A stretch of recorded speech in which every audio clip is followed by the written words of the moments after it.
Hello everyone, welcome back to my channel. I hope you are safe at home.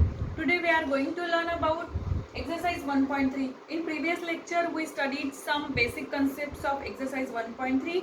Now we start exercise 1.3. Okay, so the question number first is, if A equals to, this is the set in bracket 3, 5, 7, 9, 11, 12. Determine the truth value of each of the following. क्या करना है यहाँ पे? Truth value find करनी है। ये एक set दिया हुआ है गिवन ए, ये एक सेट दिया हुआ है। हर क्वेश्चन के लिए सेम एक ही सेट दिया हुआ है। इसमें बहुत सारे एग्जांपल्स है क्वेश्चन फर्स्ट में, तो सभी एग्जांपल्स में ये एक ही सेट दिया हुआ है, तो इसको देख के हमको सॉल्व करना है। ठीक है, तो जो फर्स्ट एग्जांपल है क्वेश्चन फर्स्ट में वो है देयर एग्जिस्ट। इसे क्या कहते हैं? ये साइन क्या है? इसे हम कहते हैं there exist x belongs to a such that x minus 8 equals to 0। ये कंडीशन दी हुई है। अब ये देयर एग्जिस्ट मतलब क्या होता है कि दिए हुए सेट की कोई भी एक वैल्यू, ठीक है, दिए हुए सेट की कोई एक या दो ही वैल्यू, तो वो कोई भी एक वैल्यू ये इक्वेशन को सेटिस्फाई करना चाहिए। अगर वो इक्वेशन को सेटिस्फाई करता है तो ये ट्रूथ वैल्यू जो है इसकी ट्रू होगी, मतलब ये स्टेटमेंट ट्रू होगा। अगर सेटिस्फाई नहीं करती है तो इसकी ट्रूथ वैल्यू फॉल्स होगी। ठीक है, अब देखो there exist x belongs to A, मतलब एक्स बिलोंग्स टू ए है, मतलब ये ए सेट में जितनी भी वैल्यूज है वो एक्स की वैल्यूज है। ठीक है, पर यहाँ पे साइन कौन सा है? देयर एग्जिस्ट, मतलब कोई भी एक ही वैल्यू एक्स की यहाँ से आएगी। तो अब देखो यहाँ पे हम सॉल्व करके देखते हैं। अब x minus eight is equal to 1 है, तो x इज इक्वल टू ये 1 इधर आ गया और ये माइनस एट प्लस एट हो गया, तो x इज इक्वल टू क्या हुआ? 9 आया। मतलब ये x की जो वैल्यू है, जो 9 है ये सेट में की, वो ये इक्वेशन को सेटिस्फाई कर रही है। मतलब कोई भी एक वैल्यू है वो सेटिस्फाई जरूर कर रही है। इसका मतलब ये जो स्टेटमेंट है वो क्या है? ट्रू है। तो यहाँ पे हम लिखेंगे x is equal to 9 satisfy the given equation। ठीक है, x is equal to 9 satisfy the given condition लिखो, satisfy the condition। तो यहाँ पे हमको लिखना है so this is the true statement, ठीक है, and their truth value is, therefore the truth value is t। अगर स्टेटमेंट ट्रू है तो उसकी ट्रूथ वैल्यू क्या आएगी? t आएगी। ठीक है, तो ये था क्वेश्चन नंबर फर्स्ट। अभी है इसमें का सेकेंड एग्जांपल हम सॉल्व करके देखेंगे। सेकेंड एग्जांपल है for all x belongs to a x square plus x is an even number। ठीक है, सेकेंड क्वेश्चन है कि for all x belongs to a x square plus x is an even number। अब यहाँ पे देखो ये साइन क्या है? यूनिवर्सल क्वांटिफायर, मतलब for all x belongs to a, for all मतलब ये दिए हुए सेट की सभी वैल्यूज ये कंडीशन को सेटिस्फाई करनी चाहिए। अगर करती है तो ये ट्रू होगा, नहीं करती तो फॉल्स होगा। अब कंडीशन क्या है? X square plus x is an even number और x बिलोंग्स टू ए है, मतलब ये सेट में की जो सभी वैल्यूज है वो x की वैल्यूज है। ठीक है, और फॉर ऑल साइन है, मतलब सभी वैल्यूज। तो देखो x square plus x is an even number. अब x की वैल्यू सबसे पहले 3 लो, 3 का स्क्वायर क्या होता है? 9, प्लस वही वैल्यू को उसी वैल्यू को ऐड करना है।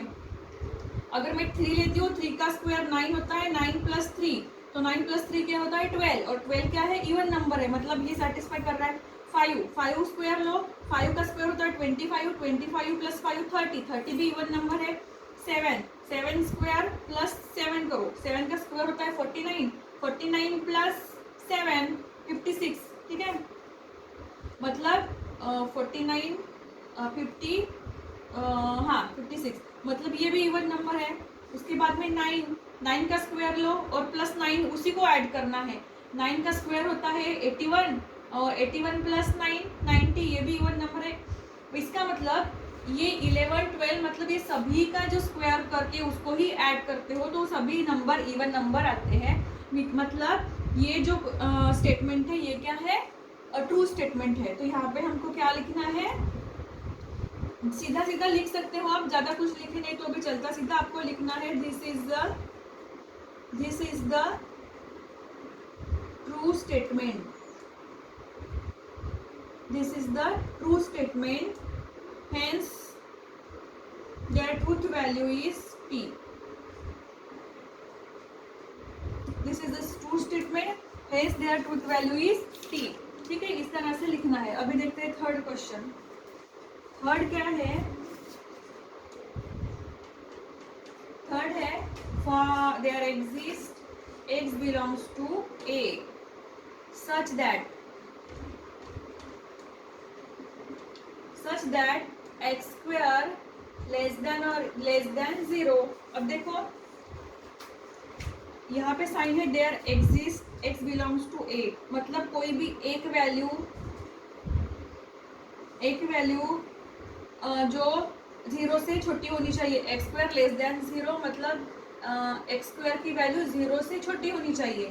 तो ये सेट में देखो कोई भी एक वैल्यू है क्या जो 0 से छोटी है, नहीं है।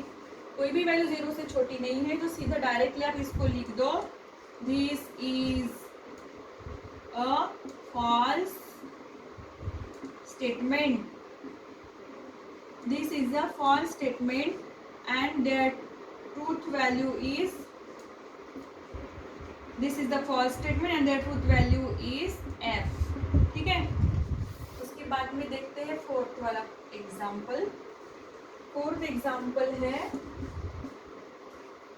for all x belongs to a, x is an even number,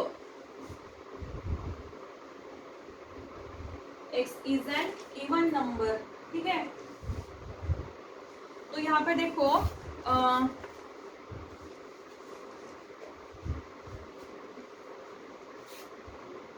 x is an even number, तो देखो यहाँ पे क्या है, क्या साइन है यहाँ पे, फॉर ऑल।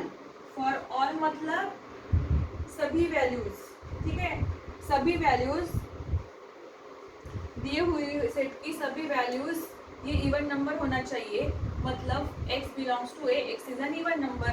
अब देखो ये सेट जो है यहाँ पे सभी वैल्यूज इवन नंबर है क्या, 3 इवन नंबर है, 5 है, 7 है, 9 है, 11 है, बट 12 जो है ये क्या है, ऑड नंबर है, बराबर है, 12 ऑड नंबर है। और यहाँ पे साइन क्या दिया था, फॉर ऑल।